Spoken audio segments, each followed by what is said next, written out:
हम और आप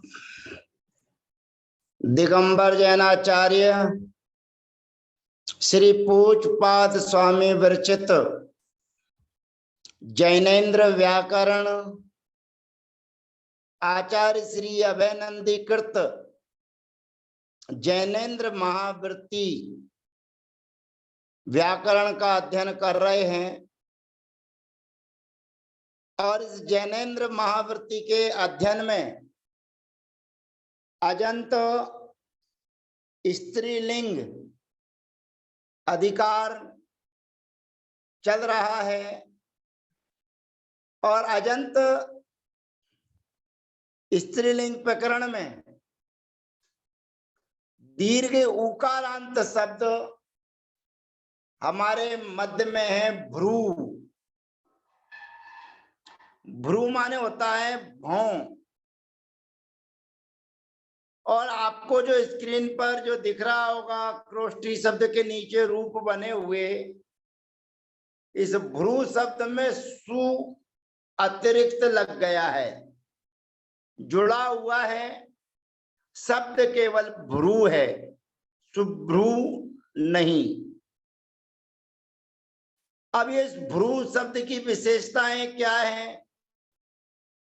तो ये भ्रू जो शब्द है ये भ्रमु अनवस्थाने धातु है, देवादिगणी परस्मै पदी। इस धातु से डू प्रत्यय कर, अब ये ध्यान रखना, डू प्रत्यय का मतलब है डू में से ऊ बचता है, डा का अनुबंध हो जाता है। और जहां डा का अनुबंध होता है वहां अंत स्वर सहित व्यंजन का लोप हो जाता है। तो अंत स्वर भ्रम में रहने वाला, जो भा में रहने वाला आ है, वो उस आकार का और मां का दोनों का लोप हो जाएगा। टी लोप होने पर जो डू प्रत्यय में से ऊ प्रत्यय किया है वो भ्रा में आके बैठ जाएगा, तो शब्द बन जाएगा भ्रू, जिसको बोलते हैं भौं। और ये भ्रू शब्द नित्य स्त्रीलिंग है और इसकी सिद्धि श्री शब्द के समान होती है। अब आप पूछेंगे श्री में और भ्रू में क्या अंतर है? श्री ईकारांत स्त्रीलिंग शब्द है और भ्रू भी स्त्रीलिंग शब्द है, लेकिन ऊकारांत शब्द है। श्री शब्द के लिए स्वर वाली विभक्तियों के आने पर ये आदेश होता है और भ्रू धातु के लिए यानी कि भ्रू शब्द के लिए उप आदेश होगा। श्री में एक स्वर था, एक अच था, और भ्रू में भी एक अच अर्थात एक स्वर है। तो भ्रू में उप आदेश होगा और श्री में ये आदेश हुआ था। सूत्र दोनों में एक ही लगेगा, सुनु धू भ्रुवाम यवो रची वौ। और ये भ्रू शब्द का सूत्र में अलग से ही कथन किया गया है, सुनु धू भ्रुवाम यवो रची वौ। इस प्रकार हमारा मूल सत्र है, शब्द है भ्रू। और जो आपको दिख रहा था शुरू लगा हुआ है, तो दो जगह के शुरू को हमारे भैया जी ने लाल कर दिया है और बाकी की जितनी जगह भी शुरू लिखा हुआ है, शू लिखा हुआ है, उस सभी को आप लोग लाल करके अलग कर देना। तो यहाँ पर सुनु धू भ्रुवाम यवो रची वौ, इस सूत्र के माध्यम से उप आदेश हो जाता है। कहां पर होता है? अब थोड़ा सा समझना है अपने को कि उप आदेश तो स्वर वाली विभक्तियों में, अच वाली विभक्तियों में हो ही जाता है। अब स्त्रीलिंग में स्त्रीलिंग की संज्ञा प्राप्त होती है परंतु यवो स्त्रिया को मुंह सूत्र के माध्यम से नित्य नित्य मुंह संज्ञा की प्राप्ति होती है, परंतु गिति प्रश्चय सूत्र के माध्यम से गित विभक्तियां गे, गसी, गस और गी, इन विभक्तियों में मुंह संज्ञा होती है और मुंह संज्ञा का फल है अणमो। अणमो सूत्र से अटका आगम और अटश्च सूत्र से वृद्धि अर्थात ऐप आदेश, और अची को यण से यण की प्राप्ति, परंतु सुनु धू भ्रुवाम यवो रची युवौ सूत्र के माध्यम से भ्रू के स्थान पर उव आदेश हो जाता है। ये अपने को विशेष जानना है। तब यहां पर भ्रू शब्द से प्रथमा विभक्ति के एक वचन की विवक्षा में सुविभक्ति के आने पर उकार का अनुबंध लोप करने पर भ्रू धनसा, यहां पर यवौ स्त्रियाख्यो मुंह सूत्र के माध्यम से नित्य मुंह संज्ञा की प्राप्ति है, परंतु गिति प्रश्चय सूत्र के माध्यम से गित विभक्तियों में ही मुंह संज्ञा होती है। अब यहाँ पर सजु री और विरामे विसर्जनिया सूत्र के माध्यम से विसर्ग आदेश किए जाने पर भ्रू प्रयोग सिद्ध हो जाता है। द्विवचन आदि में औ विभक्ति आती है और औ विभक्ति के आने पर यहां पर औ विभक्ति स्वर वाली विभक्ति है। सर्वप्रथम अची को यण सूत्र की प्राप्ति है, फिर सुटी पूर्व स्वम सूत्र से दीर्घ रूप की प्राप्ति है। द्योजसी च सूत्र से निषेध हो जाने पर सिनु धू भ्रुवाम यवो रची वौ सूत्र से भ्रू के ऊ के स्थान पर ओ आदेश हो जाने पर अझीनम परेण संयोज्यम लगाने पर भ्रुवौ प्रयोग सिद्ध होता है। भ्रू शब्द से प्रथमा विभक्ति के बहुवचन की विवक्षा में जस प्रत्यय के आने पर जकार का अनुबंध लोप कर भ्रू धन अस, यहां पर भी अची को यण सूत्र की प्राप्ति है, परंतु सुटी पूर्व स्वम सूत्र से दीर्घ की प्राप्ति है, परंतु द्योजसी च सूत्र से दीर्घ का निषेध होने पर शिनु धू भ्रुवाम यवो रची युवो सूत्र से ऊ के स्थान पर ओ आदेश कर भ्र उव धन अस, यहाँ पर सजु री और विरामे विसर्जनिया सूत्र के माध्यम से विसर्ग आदेश करने पर भ्रुवाह प्रयोग सिद्ध होता है। संबोधन में भी इसी प्रकार से हे भ्रूः, हे भ्रुवौ, हे भ्रुवाः। द्वितीय विभक्ति के एक वचन में अम विभक्ति के आने पर अचि को यण सूत्र की प्राप्ति है। सुटी पूर्व स्वम सूत्र से दीर्घ की प्राप्ति है। द्योजसी च सूत्र से दीर्घ का निषेध होने पर शिनु धू भ्रुवाम यवो रचि वौ सूत्र से ओ आदेश करने पर भ्रुवम प्रयोग सिद्ध होता है। सस विभक्ति के आने पर ब्रूधन सस, यहां अचि को यण सूत्र से यण की प्राप्ति है। ससी सूत्र के माध्यम से दी आदेश की प्राप्ति है।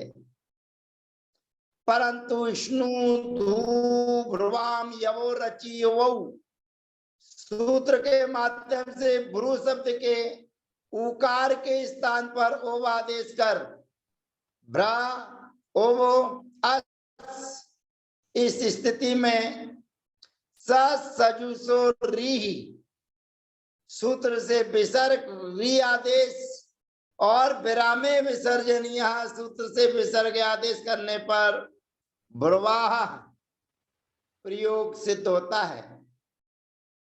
भ्रू शब्द से तृतीय विभक्ति के एक वचन में टा प्रत्यय के आने पर टकार का अनुबंध लोप कर भ्रू धन आ, इस स्थिति में अचि को यण सूत्र की प्राप्ति है। परंतु विष्णु धू भ्रुवाम यवो रचि वौ सूत्र के माध्यम से ऊ के स्थान पर ओ आदेश करने पर भ्रुवाह प्रयोग सिद्ध होता है।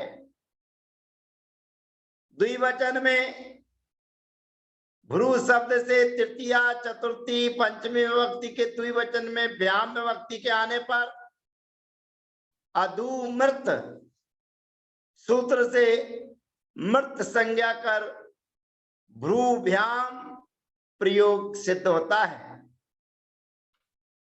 भ्रू शब्द से तृतीय विभक्ति के बहुवचन में विस विभक्ति के आने पर अधुमृत सूत्र से भ्रू की मृत संज्ञा और सजुसो री सूत्र से सकार के स्थान पर री आदेश कर इकार का अनुबंध लोप कर भ्रूधन भिर विरामे विसर्जनीय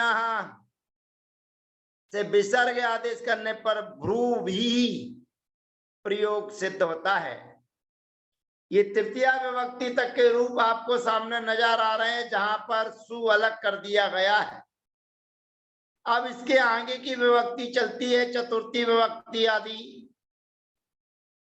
और उस चतुर्थी विभक्ति में अपने को विशेष ये ध्यान रखना है कि गिति प्रश्च सूत्र के माध्यम से विकल्प से मुंह संज्ञा होगी और मुंह संज्ञा करने का फल है अणमो। अणमो सूत्र से अटका आगम और अटस्य सूत्र से आ और ए मिलकर के आई ऐप आदेश और अची को यण सूत्र की प्राप्ति पर ओव आदेश करने पर ओव आदेश दोनों जगह हो जाएगा, मुंह संज्ञा के सद्भाव में और मुंह संज्ञा के असद्भाव में। तो क्रमशः भ्रू शब्द से चतुर्थी विभक्ति के एक वचन की विवक्षा में गे विभक्ति के आने पर भ्रू धन ए यवौ स्त्रियाख्यो मुंह सूत्र से नित्य भ्रू शब्द की मुंह संज्ञा प्राप्त है, परंतु गिति प्रश्च सूत्र के द्वारा विकल्प से मुंह संज्ञा होती है केवल गित विभक्तियों में।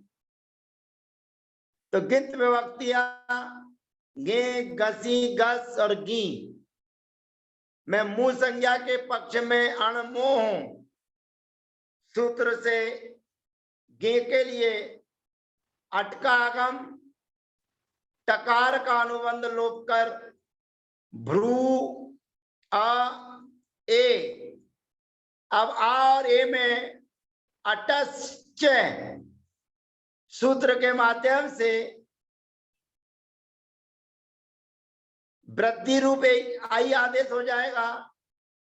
भ्रू धन आई, यहां पर अची को यण सूत्र की प्राप्ति है, परंतु सुनु भू धू भ्रुवाम यवो रची ओवौ सूत्र के माध्यम से ओव आदेश करने पर भ्रुवई ही प्रयोग सिद्ध होता है।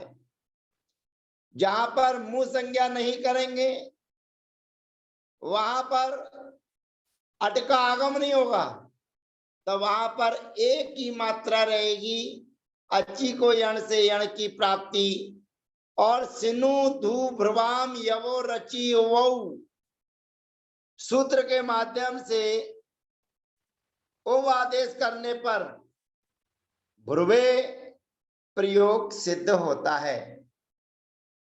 इसी प्रकार से भ्रू शब्द से पंचमी और षष्ठी विभक्ति के एक वचन की विवक्षा में गसी और गस विभक्ति के आने पर अनुबंध लोप कर भ्रू धन अस, यहाँ पर यवौ स्त्री आख्यो मुंह सूत्र के माध्यम से मुंह संज्ञा और गिति प्रश्च सूत्र के माध्यम से विकल्प से मुंह संज्ञा करने पर अणमोह सूत्र से अटका आगम और अटश्च जो आ और अस्का है दोनों के स्थान पर आ ऐप वृद्धि आदेश होकर अची को यण सूत्र की प्राप्ति है, परंतु स्नु धू भ्रुवाम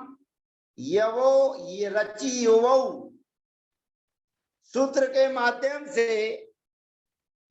ओव आदेश किए जाने पर भ्रू भ्र ओव और आस, यहाँ पर सजुसो री से री आदेश और विरामे विसर्जनिया सूत्र से विसर्ग आदेश करने पर भ्रुवाह प्रयोग सिद्ध होता है। मुंह संज्ञा के अभाव में अची को यण सूत्र की प्राप्ति है, परंतु शिनु धू भ्रुवाम यवो रची युवौ सूत्र के माध्यम से ओव आदेश और सजुसोरी और विरामे विसर्जनिया सूत्र से विसर्ग आदेश करने पर भ्रुवाह प्रयोग सिद्ध होता है। ओस विभक्ति के आने पर भ्रू शब्द से षष्ठी और सप्तमी विभक्ति के द्विवचन में ओस विभक्ति के आने पर भ्रू धन ओस, यहाँ अची को यण सूत्र से यण की प्राप्ति है, परंतु स्नु धू भ्रुवाम यवो रची युवौ सूत्र के माध्यम से ओव आदेश किए जाने पर भ्रू भ्र धन ओव धन ओस यहाँ पर सजुसो री सूत्र से री आदेश और उसके बाद में विरामे विसर्जनीय सूत्र से विसर्ग आदेश करने पर भ्रुवो प्रयोग सिद्ध होता है।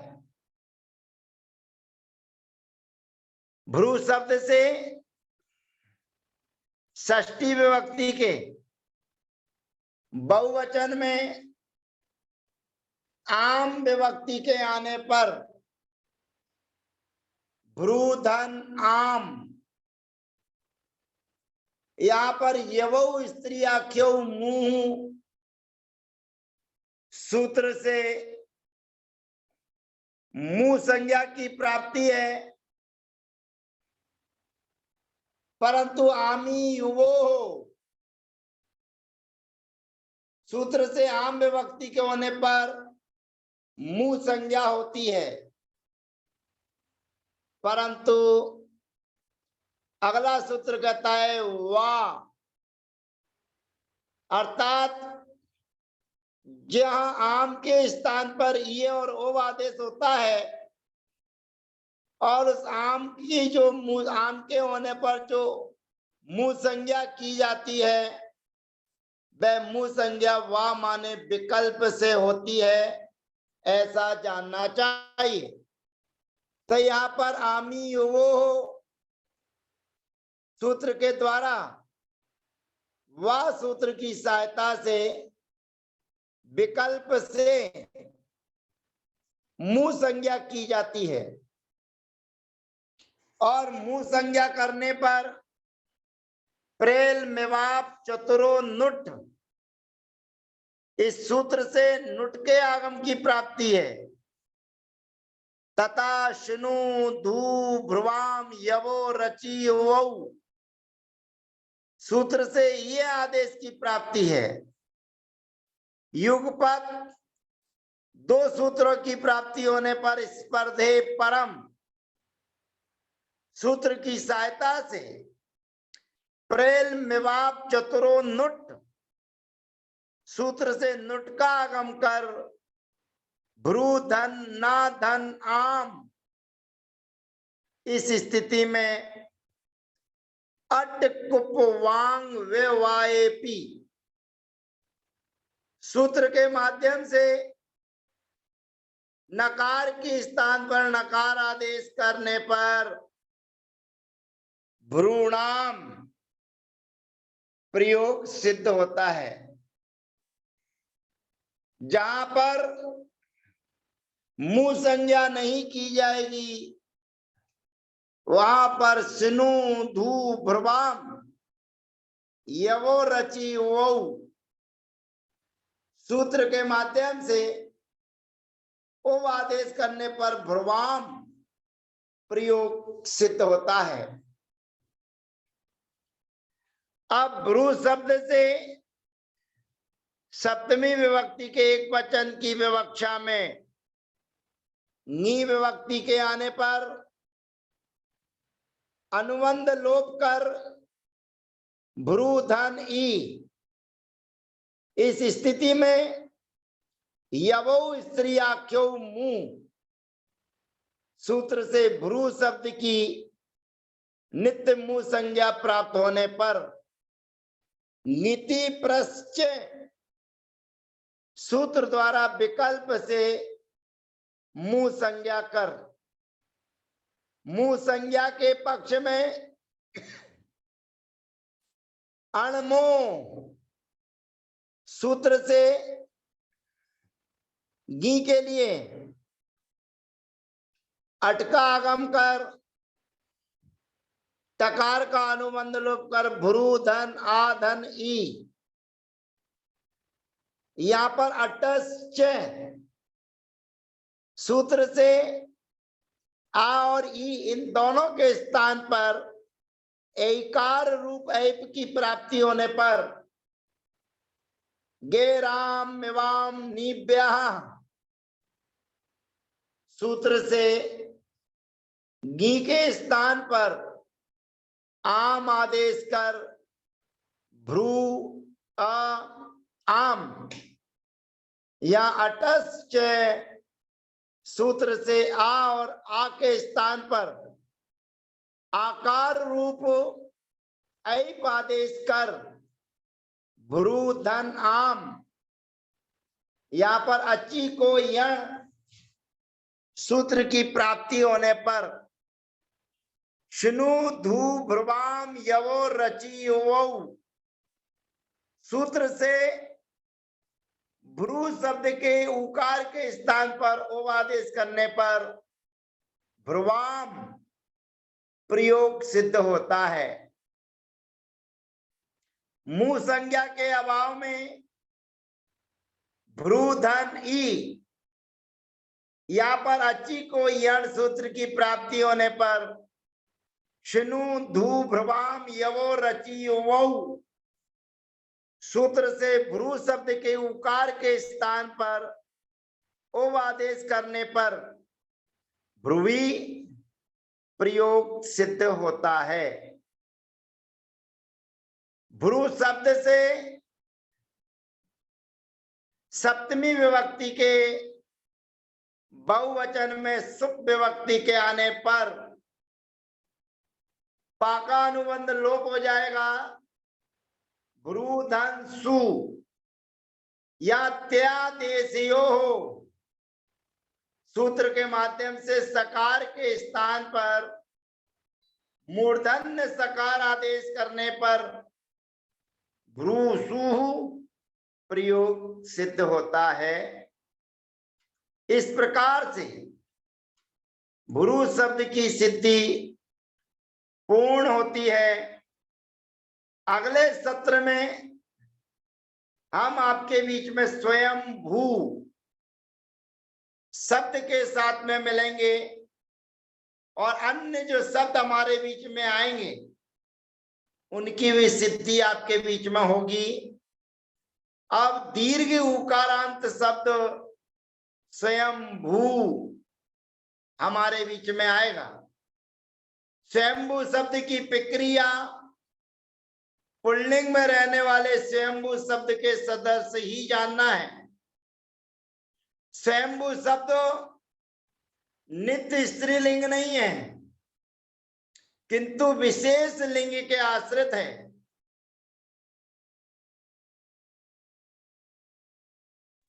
मुंह संज्ञा नहीं होगी ऐसा जानना है। शेष चर्चाएं अगले सत्र में। जय जिनेन्द्र, वंदना, सबको यथायोग अभिवादन।